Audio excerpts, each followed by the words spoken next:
اللهم صل وسلم وبارك على سيدنا مولانا محمد وعلى آله وصحبه أجمعين. إن شاء الله معايا كده فيديو يومي عادي، أوريكم اليوم بتاعي يبقى ماشي ازاي. إن شاء الله كده متنسيش لو انت أول مرة تشوفي القناة بتاعتي متنسيش تشتركي في القناة، وكمان لو انت مشترك متنسيش تعملي لايك، وكمان تكتبيلي كومنت عشان الكومنتات بتشجعني جدا. أول طبعا بقى مصحينا من النوم، طبعا زي ما انتم عارفين ان الدنيا عندي نظيفة وانا كنت منضفاها وعاملة لها تنظيف عميق وكده. بس قبل الفيديو ده، قبل ما اصور كده بيوم، كان الجو كان هوا بالتراب بقى بعفرة، وبص كان الجو فظيع والله. الحمد لله اللي هو كان يوم الجمعة، عشان ده كان مصور يوم السبت. يوم الجمعة ده كان الجو كان عبارة عن تراب، الجو هوا، انت اصلا مش شايفة حد من كتر التراب. فاللي هو بقى قمنا كده من النوم بعد ما صليت وقرأت أذكار الصباح وفطرنا. قمت بقى كده رحت مفتح الشبابيك ورحت ماسكة كده الدنيا منفضاها، عشان الشبابيك كانت نظيفة، ان انا غسلاها كده كده عاملة تنظيف عمق وكده، بس كان عليها زي نظام تراب ناعم من الهوا وكده، كان عليها تراب كده ناعم. فرحت ماسكة كده الشبابيك منفضاها ومنفضة الركنة. تمام، نفضها كده عشان لو على اي تراب او على اي حاجة التراب يخرج معايا، عشان الشبابيك بتدخلي تراب، اللي هو التراب كده حاجة ما تتذكرش، حاجة ناعمة كده. هنا كده بقى بعد ما نفضتها ورحت ماسكة النيش برضو ومنفضها، ونفضت كل حاجة كده في الريسبشن. تمام، ورحت جاية رصة المخدات. تمام، زي ما انتم ما شايفين هو عضية عمال يلف حواليا، ان هو اللي هو شايف ان هو بيساعدني، بس هو مش بيساعدني، هو عايز عشان التليفون والكاميرا والتصوير، فاللي هو عايز ان انا بصور يعني وكده، فاللي هو يتصور معايا وكده. بس هو ده عضي، لكن هو مش في الاصل مش بيساعدني. لما ما يكونش في ايدي تليفون يعني ومش بصور وكده، واجي اقول له يا عضي اعمل معايا الحاجه دي، او يا عضي مثلا دخل الحاجه دي، ما يرضاش ولا كأني بتكلم اصلا.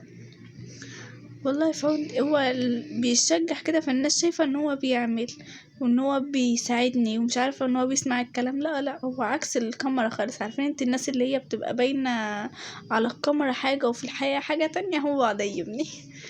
هنا بقى كده بعد ما نفضت النيش مسكته كده ورحت ماسكاه كده ملمعاه، اللي هو بس عشان احافظ على النظافة بتاعته، مش اللي هو ان انا اهمل فيه واسيب بقى التراب. كده يوم مع يوم مع يوم هتلاقي اتكوم عليه تراب كتير واتكوم عليه كتير. فلما اخده كده يوم بعد يوم، فاللي هو كده ان انا هحافظ عليه اكتر. تمام، احافظ يعني على النظافة وكده، ان هو يفضل نظيف معايا فترة طويلة. تمام بقى كده مسكته كده لمعته، عشان لو في مثلا تتبع من مكان ادعودي، لو في مثلا تراب، لو في اي حاجة يطلع معايا. هنا كده والدنيا عندي نظيفة مفيهاش اي حاجة، انا بس عايزة اشفط عشان التراب، عايزة احس ان في التراب عشان الهوا وكده كان عامل لي زي نظام مش قادرة اتنفس. لما اجي بتنفس بحس ان انا تراب، بتنفس تراب، فاهمين؟ فاللي هو كان من كتر الهوا ومن كتر العفرة اللي كانت حاصلة في الجو كده، فالواحد كان عايز بقى يغير من الطاقة وعايز يغير من السلبية بتاع البيت وكده. هنا كده جبت المكنسة وبدأت ان انا اشفط كده زي ما انتم شايفين. تمام، وكمان مسكت المكنسة ورحت مشفطة المجرة بتاع النيش كلها من التراب، عشان خاطر لو فيها اي تراب او فيها اي حاجة تطلع معايا وما تعمليش المجرة، عشان المجرة تبقى سالكة، يعني الظرف تروح وتيجي بسهولة. تمام، لان هو المكان ده اكتر مكان بيتطرب عشان الشباك، انا عندي الشباك ده على الشارع، فاللي هو بيدخلي كمية تراب رهيبة. فاللي هو لازم ان انا اهتم بيه عشان خاطر ما يتعمل زي نظام تراب، اللي هو التراب الناعم ده. لازم اهتم بكل حاجة، كل حاجة تتنفض، كل حاجة تتلمع، مش عارفة تتمسح، مش عارفة عشان خاطر التراب وكده. تمام، تمام كده بقى بدأت ان انا اشفط السجادة كلها.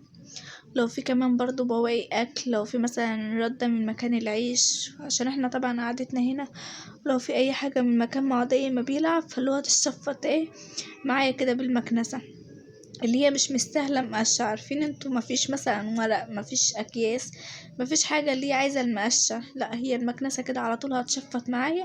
وفي نفس الوقت لو في حاجة تحت الحروف بتاعت الركنة المكنسة بتجيبها، بتشفطها يعني عن المقشة مش هتجيبها. تمام،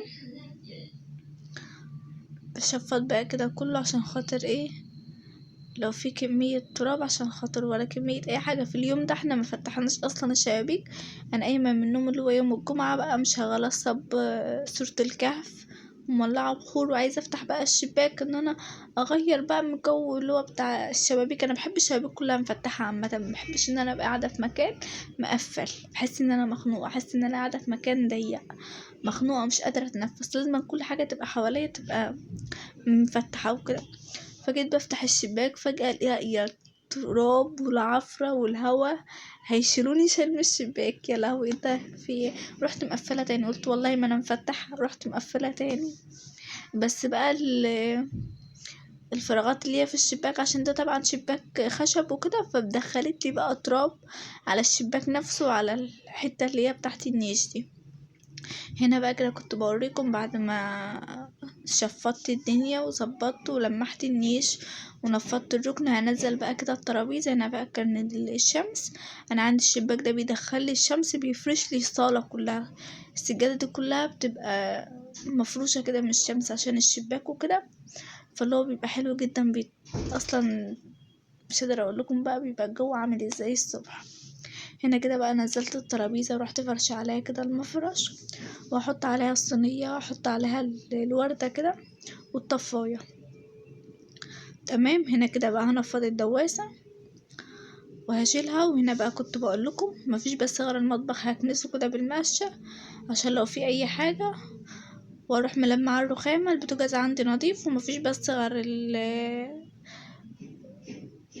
البتاعة ديت كنت عاملة فيها أكل وكده اتغدينا بيه، اللي هو كان يوم الجمعة. ولما راقدة بقى في الحوض قلت هصبنها بقى، وكان عندي مواعين مغسولة رصيتها وخلاص وكده الدنيا نظيفة. مفيش بس الا الرخامة اللي هتتلمع، وهو بس مفيش الا هي الطاسة في الحوض هي اللي كانت هتتغسل وخلاص. ما كانش عندي يعني مواعين كتيرة ولا كان عندي حاجة. وهنا بقى كمان عشان احافظ على النظافة اكتر، تمام، واخلي البيت بقى نظيف، ورحت كده اجيب اخر الشارع. لازم نهتم بالمدخل بتاع البيت، يعني من عندي باب الشقة كده الشرشوبة دي كده منقوعة عندي في مية سخنة وكلور وحبة أكسي بتاع الهدوم. تمام. بنقعها كده وبفضل اغسلها مرتين تلاتة، واروح ماسكاها شطفها تحت الحنفية وخلاص بقى كده بسيبها لحد ما اجي امسح بيها. هنا بقى كده جبت مية سخنة وجبت حبة معطر ارضية، ورحت ماسكة كده الاماكن بقى العريانة عندي، رافعة الدواسة وعند الباب كده واللي عند الجزمة، الاماكن بقى اللي هي السيراميك العريان ده اللي مفهوش مثلا فرش. ورحت جايبه بقى المطبخ معايا كده مسحة تمام. كنت فاتحة كمان الشباك بتاع المطبخ عشان يهويلي الدنيا عشان انا عملت الاكل، والدنيا كانت الشباك كان مقفل والشباك بتاع الصالة كان مقفول، فاللي هو كتملي الدنيا. فتحت بقى الشباك كده وينشف لي الارض.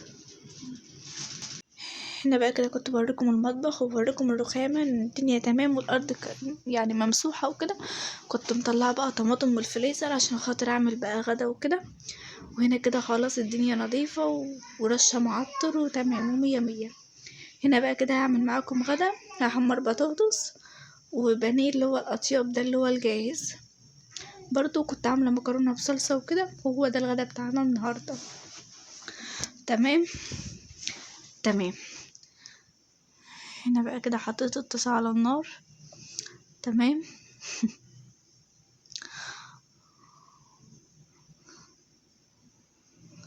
هنا بعد هيك كان عمال شغال يزن عايز بطاطس شيبسي، عايز ان انا اعمله بطاطس شيبسي. وانا كنت عامله له الصبح بطاطس شيبسي. فقلت له خلاص يا عدي هعمل لك بقى دي دلوقتي وبعد كده ايه نبقى نعمل شيبسي. فلما شاف البانيه، هو بيحب البانيه عامه، اللي هو البانيه الاطياب والحاجات اللي هي دي او الكنتاكي والكلام ده. تمام. فخلاص بقى يا ماما خلي بقى البطاطس الصوابع دلوقتي ويبقى الشيبسي يبقى اعملها لي بعدين. قلت له ماشي يا عدي ماشي. مطلع عيني مطلع عيني بمعنى كلمة مطلع عيني. هنا كده بقى بدأت ان انا احمر في البطاطس. تمام. سبتها بقى كده لما اتحمرت خالص. هي انتم متهيألكم ان هي طالعه بيضه، ان هي اللون لسه ما احمرتش، بس هي لا احمرت. هي مقرمشه كده من بره بس من جوه كده لما بتيجي تقطمي فيها طريه. فاهمين اللي هي التكه دي اللي هي من بره مقرمشه بس من جوه طريه وطعمها جميل جدا. تمام. انا صوتي مش عارفة ماله، حاسة ان صوتي متغير، مش عارفة، بس ما عنديش برد يعني وما عنديش حاجة، بس مش عارفة هو صوتي كده، مش هو صوتي كده بقاله يومين مش عارفة ليه، بس في كحة وكحة بشرقة. تمام. تمام.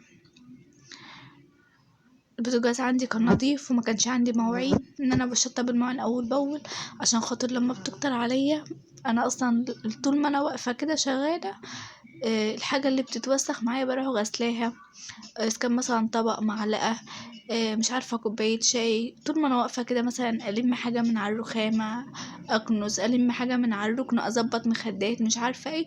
تمام، انا كده مش تعبانه طول ما انا واقفه كده عماله اهري واعمل، فانا مش تعبانه. بس بقى لما اجي اقعد محدش بقى يقول لي قومي تاني، خلاص بقى لو قعدت تعب الدنيا والاخره كله يجي فيها وما اقدرش ان انا اقوم. لو بقى قايمه ان انا اشرب او قايمه ان انا اجيب لي نفسي حاجه، ببقى حاسه ان انا قايمه مش قادره من كتر التعب اللي فيها. لكن طول ما انا واقفه كده ومتحرك واروح واجي فانا تمام كده، انا كده مش تعبانه، فمش عارفه بقى.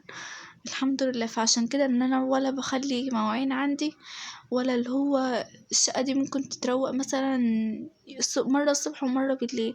يعني عندي الريسبشن ده قبل ما بنام بروح ماسكة كنساه ورصة المخدات ومنفضة الركنة ومظبطة الدنيا، ولو في مثلا كوبايات شاي ولا في مثلا طفاية افضيها في الباسكت ومش عارفة ايه، وادخل الكوبايات في المطبخ. لو في طبقين من مكان العشاء بغسلهم. تمام. وتمام واروح مصلية كام الليل واروح داخلة نايمة. اقوم الصبح برضو نفطر ونفس الكلام زي ما انتم ما شايفين بقى الروتين بتاعي كده. هنا كده كان خلاص كنت خلصت البطاطس وحمرتها يعني، وهنا كده كنت بحمر البانيه. تمام. ما حدش بقى يتريق على الطاسه بتاعتي.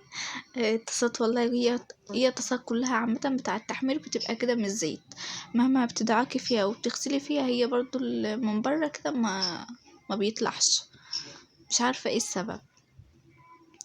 هنا بقى كده كان معايا مرة تانية قلت احمرهم وكده، لان اصلا انتي اول ما بتحطيه كده في الطاسة فهو بيلزق، اللي هو لازما ايه لما تحركيه برضو بالمعلقة كده برضو فاللي هو بيلزق منك في المعلقة. فببدأ بقى كده ان انا احمر فيه. هنا كده كان خلاص كان الاكل كان جاهز معايا، دي البطاطس والبانيه ومكرونة بصلصة ومخلل وصحتين وهنا على قلبكم. ما تنسوش بقى يا بنات لو الفيديو عجبكم الاشتراك في القناة، وكمان ما تنسوش تعملوا لي لايك وتكتبوا لي كومنت. تمام، والسلام عليكم ورحمة الله وبركاته، واستودعكم الله. مع السلامة.